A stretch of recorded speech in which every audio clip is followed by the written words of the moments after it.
Good morning and welcome to yet another exciting segment right here on Africa's Biggest and Brightest with myself, Alicia Jali. Now, joining me in studio today is the Honorable Dr. Chuks Erasmus, AK, who's actually a senior lecturer at the University of Pretoria, who also holds a doctorate in management. So welcome to Good Morning Africa. Thank you very much. It's good to be here. Lovely to have you in studio, sir. Thank you. Now, tell us about your work. You hold a doctorate in management and you're also a senior lecturer at the University of Pretoria. Please take us through that. Correct. Well, I've been at the University of Pretoria since the year 2006. And my major areas of interest in research basically are in monitoring and evaluation and improvement of business development decisions.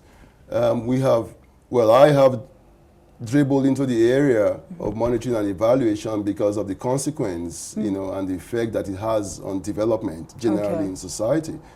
And there is no continent in the world, that deserves a lot of attention in terms of management development as Africa does deserve. We find ourselves in Africa today in an underdeveloped state for one simple reason, purely poor management. Okay, now when you're speaking of management, are you talking of management with systems or in the governance? Which areas are you exactly talking about there? It's a very broad scope. Management in terms of governance and management in terms of systems. Okay. If the systems are not right and governance isn't right, then surely results will not be delivered. And the whole point of monitoring and evaluation is to ensure that whatever systems or processes, policies, programs, and projects that we put in place do indeed generate the right kind of results. Okay. All right. Now, Doctor, let's talk about the core of monitoring and evaluating projects. What exactly does that entail? Well, basically, it's not rocket science. Monitoring and evaluation comes in two major parts. You have the traditional monitoring and evaluation, which has been around with us for a long time. But the approach of this book, which has been published, is that it is based upon a results-based management approach. And before we dwell into that, we need to get a very good understanding of what a result is. Okay. In technical terms, we describe a result as a change in behavior, especially of the people. And in the area of results-based management, there are 2 or 3 levels of results. You have the results levels of outputs, of outcomes, and of impacts. And generally what we find is that societies, or rather government and some private institutions, celebrate achievement of the result level of output. But that is only the first level of result. Indeed, any success celebrated that doesn't bring succor to the people is not a success at all. So we need to have some kind of paradigm shift. We need to come to realization that a change that doesn't impact on the people is no change at all. That there is a difference between means and ends. And the school, the road, the hospital are merely means. If those means do not generate an end, then they are useless. So the whole point of monitoring and evaluation is to create some kind of mechanism or system that tells us where we are as we attempt to progress towards the achievement of the result. Right, Doctor, that's a great example. Thank you. All right, now, but Doctor, explain to us what is the importance of monitoring and evaluations of all these projects?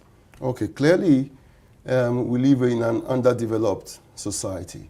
The underdevelopment in Africa is not so much because of a lack of commitment in the sense of investment in infrastructure by government. Indeed, across many states in Africa, there's a lot of investment in infrastructure.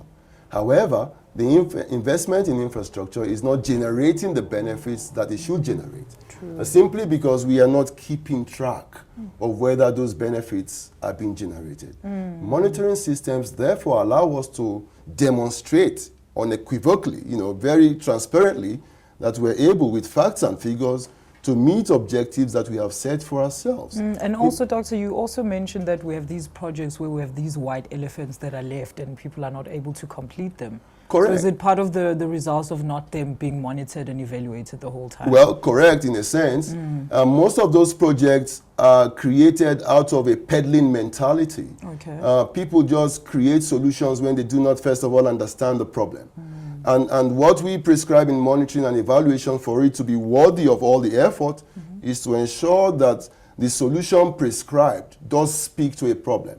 So the start point of all of this is to identify, analyze, and understand the problem so that you can prescribe the solution. Definitely. You take a very simple example. The doctor doesn't just throw Panadol at you. No. Yeah, the doctor needs to engage with you. Examine That's some you. form of partnership.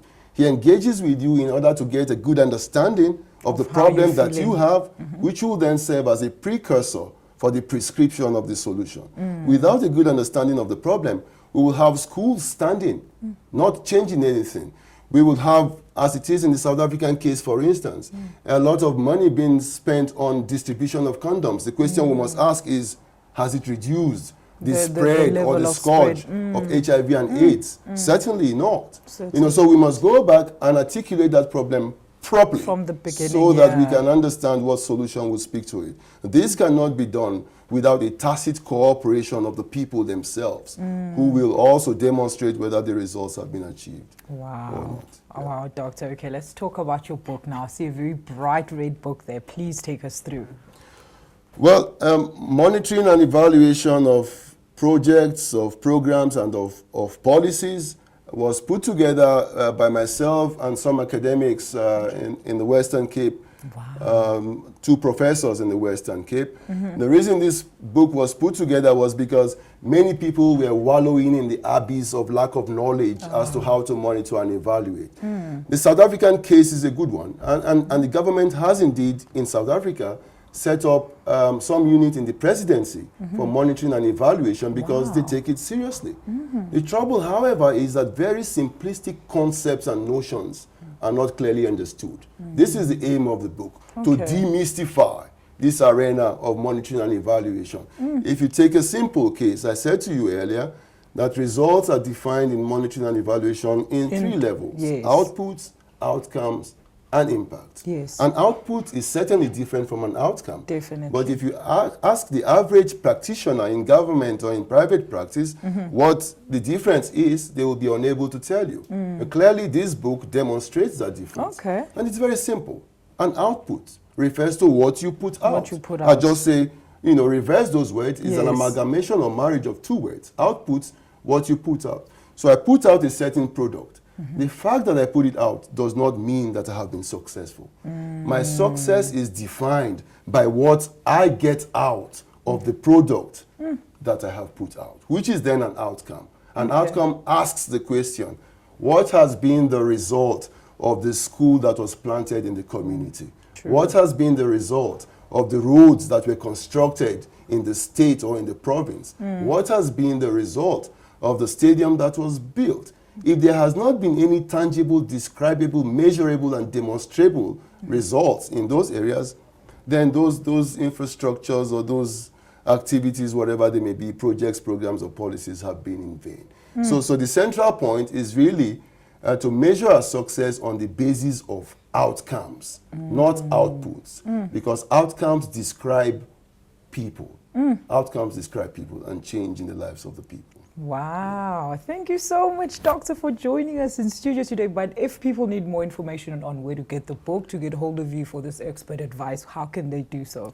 Well, they can reach me by email, and the book is available in a number of bookshops, Okay. especially the academic Okay. bookshops, which are around the universities. My email, however, is a pretty long one. Okay. chuks.eresiaak@up.ac.za. But I'm sure it will scroll on the screen if it's possible. Okay. Well, thank you so much, Doctor, and best of luck with the book. All right. Thank you for joining us today. Thank you very much. I lie if I say I have not been appreciative of the platform to share my thoughts and views with the rest of Africa. Thank you, Africa. Thank you very much. Thank you, Doctor. Well, there you have it, Africa. Unfortunately, we've come to the end of this very exciting and insightful interview with the Honorable Doctor right here. It's time for us to go, but remember, should you require more information on the show, do not hesitate to send us that email to gma@planetimage.co.za. And with that said, it's bye from us from now. Back to the guys in studio.